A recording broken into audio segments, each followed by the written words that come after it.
Ya makubaliano rasmi ama tumetia saini makubaliano ya ushirikiano kati ya Chuo cha Bahari Dar es Salaam DMI na DEHUCAM ambacho ni kifupi cha Chuo Kikuu cha Ankara, kituo cha masuala ya bahari na sheria za bahari.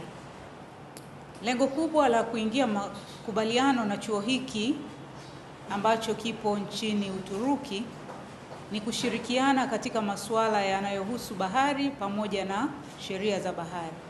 Kama tunavyofahamu kwamba Chuo cha Bahari Dar es Salaam kimepewa mamlaka, kazi yake kubwa ni kutoa elimu na mafunzo kwa masuala ya bahari.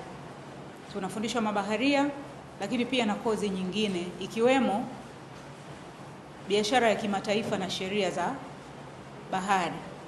Sasa wenzetu hawa wamejikita, ni kituo ambacho kimejikita moja kwa moja katika kuangalia masuala ya bahari pamoja na sheria zake.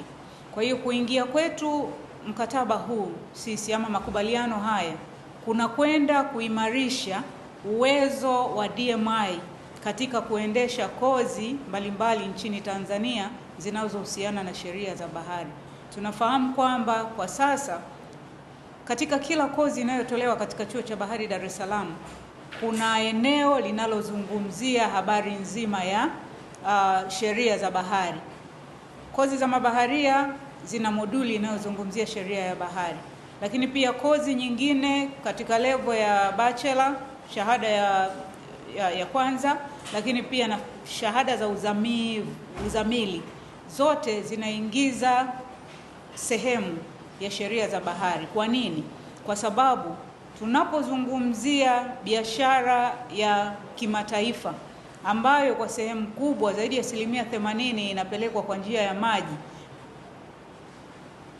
inaendeshwa kwa kutumia sheria na taratibu.